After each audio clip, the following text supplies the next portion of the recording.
الحمد لله رب العالمين، والصلاة والسلام على أشرف الأنبياء والمرسلين وعلى آله وصحبه أجمعين. أما بعد، أوصيكم ونفسي بتقوى الله تعالى. Ndugu Waislamu, na wausieni pamoja na kuihusia nafsi yangu katika kumcha Mwenyezi Mungu Subhanahu wa Ta'ala, kwani hawajapata waja wa Mwenyezi Mungu kuhusiana jambo lililo bora kabisa kuliko hili la kumcha Mwenyezi Mungu Subhanahu wa Ta'ala. Katika mafundisho ya dini yetu, kujua wakati imewekwa kwamba ni jambo la wajibu kwa kila Muislamu. Ajue yuko katika wakati gani, na wakati ule unamtaka yeye afanye nini, afanye maamuzi ya namna gani. Hilo ni jambo la wajibu kwa kila Muislamu.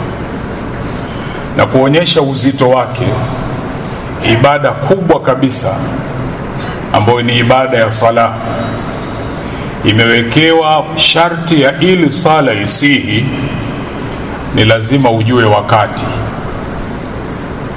ili ikusaidie usije ukasali ya dhuhuri katika wakati wa alasiri, usije ukasali magharibi katika wakati wa alfajiri.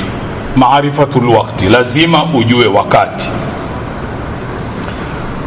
Mmoja katika masahaba, radhi za Mwenyezi Mungu zimwendee, imepokewa alimuuliza Bwana Mtume sallallahu alayhi wasallam, ayyul amali ahabbu ila Allah, ni amali ipi inapendeza zaidi kwa Mwenyezi Mungu? Mtume sallallahu alayhi wasallam akamjibu, as-salatu ala waqtiha, ni kusali katika wakati wake. Na ili usali katika wakati wake, manake ni lazima ujue wakati. Na kwa hivyo wanazuoni wakaweka kwamba sharti ya kusihi sala ni kusali katika wakati wake. Kwa hivyo kila Muislamu ana wajibu wa kujua wakati, kama ambavyo vile vile ibada kubwa ya sala imetuwekea utaratibu wa kwamba unawajibika kuitekeleza ibada hii kutokana na hali ulionayo katika wakati ule. Wanazuoni wakatuambia, na ndivyo dini yetu ilivyokuwa, haikupi uzito kufanya usichoweza, lakini kwa mujibu wa hali yako na mazingira uliokuwa nayo, unapewa njia ya kukufanya uweze kutekeleza ibada. Na kwa hivyo imekuja katika Qur'ani, ikitokea tumekosa maji, tunaruhusiwa kukusudia mchanga ili kile kinachotakiwa katika ibada kufanywa kifanyike.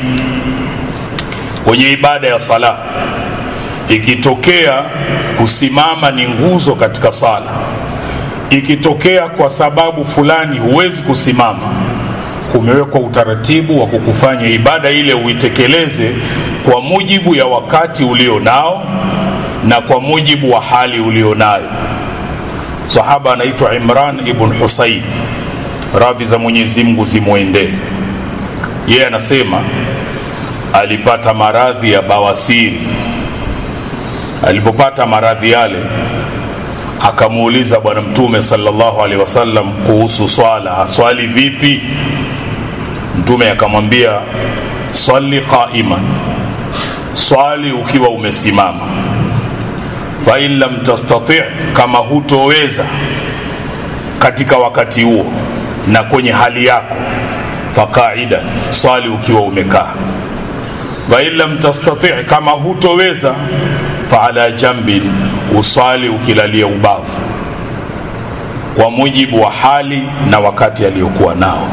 Kwa hivyo kwetu sisi Waislamu, kujua uko katika wakati gani na wakati ule unakutaka ufanye nini ni jambo muhimu na ni wajibu kwetu sisi. Mwenyezi Mungu atujalie tuwe miongoni mwa waja wake waliowema, wanaosikiliza maneno na wakafuata yaliyokuwa mazuri. Wallahu subhanahu wa ta'ala yaqul, فإذا قرأت القرآن فاستعذ بالله من الشيطان الرجيم. أعوذ بالله من الشيطان الرجيم. بسم الله الرحمن الرحيم. يا أيها الذين آمنوا اركعوا واسجدوا واعبدوا ربكم وافعلوا الخير لعلكم تفلحون. صدق الله العظيم. بارك الله لي ولكم بالقرآن العظيم ونفعني وإياكم بالآيات والذكر الحكيم. أقول قولي هذا استغفر الله العظيم لي ولكم فاستغفروه إنه هو الغفور الرحيم وهو البر الكريم. الحمد لله رب العالمين، والصلاة والسلام على أشرف الأنبياء والمرسلين وعلى آله وصحبه أجمعين. أما بعد، أوصيكم ونفسي بتقوى الله تعالى. Ndugu Waislamu, na wausieni pamoja na kuihusia nafsi yangu katika kumcha Mwenyezi Mungu Subhanahu wa Ta'ala, kwani hawajapata waja wa Mwenyezi Mungu kuhusiana jambo lililo bora kabisa kuliko hili la kumcha Mwenyezi Mungu Subhanahu wa Ta'ala. Muislamu mara zote anatakiwa ajue wakati anaoishi, na hili ni jambo la wajibu kwa kila Muislamu, ili anapojua zile zama na nyakati inamsaidia asije akaenda hija katika kipindi ambacho sio cha hija, asije akafunga Ramadhani wakati mwezi wa Ramadhani haujaingia, au asije akafuturu katika wakati wa kufunga.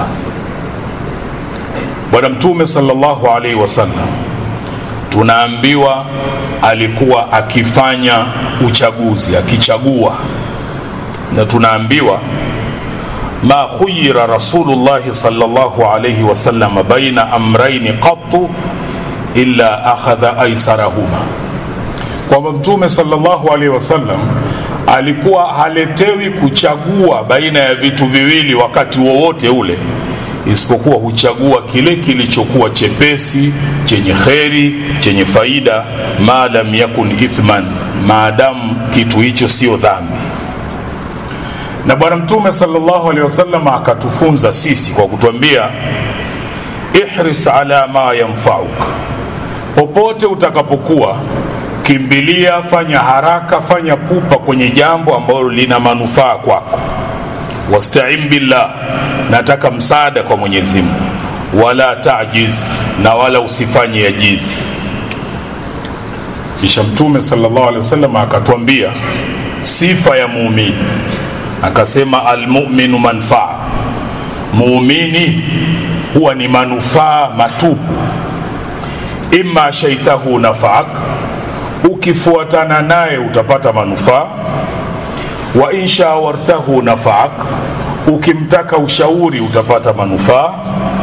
Wa insha araktahu nafaak, ukishirikiana naye utapata manufaa. Na kila jambo kwenye mambo yake muumini ni manufaa matupu.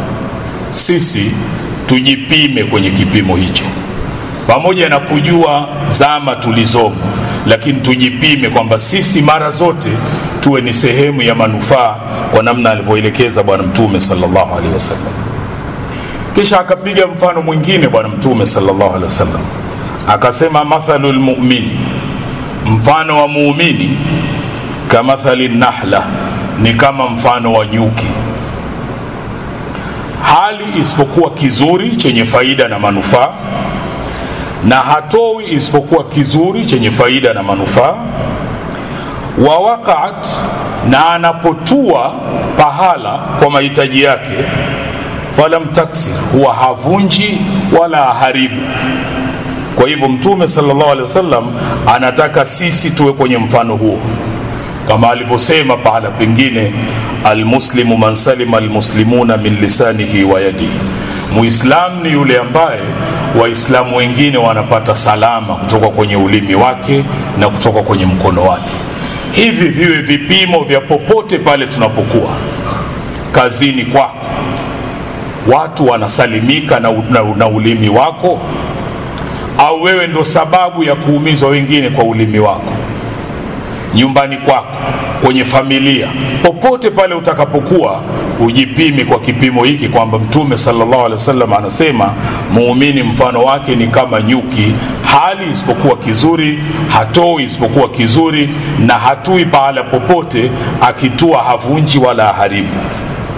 Mwenyezi Mungu Subhanahu wa Ta'ala atujalie tuwe miongoni mwa waja wake waliowema, wanaosikiliza maneno na wakafuata yaliyokuwa mazuri. Kisha kwa mafundisho mazuri haya aliyotuletea bwana Mtume sallallahu alaihi wasallam, Mwenyezi Mungu Subhanahu wa Ta'ala akatuamrisha jambo alilolianza yeye mwenyewe, kisha akalifuatisha kwa malaika, na akamalizia kwetu sisi kwa kutuambia inna Allaha wa malaikatahu yusalluna ala nabi ya ayyuhalladhina amanu sallu alayhi wa sallimu taslima. اللهم صل وسلم على سيدنا محمد وعلى آله وصحبه أجمعين، خصوصا منهم أمير المؤمنين سيدنا أبي بكر الصديق، أمير المؤمنين سيدنا عمر بن الخطاب، أمير المؤمنين سيدنا عثمان بن عفان، أمير المؤمنين سيدنا علي بن أبي طالب، بقية العشر بشرين بالجنة، وعن أزواج نبيك عمي وصفائه ذوي الإخلاص والصفا.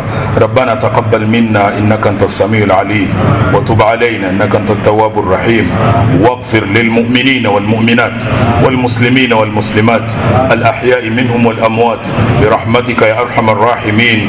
عباد الله، إن الله يأمر بالعدل والإحسان وإيتاء ذي القربى وينهى عن الفحشاء والمنكر والبغي يعظكم لعلكم تذكرون.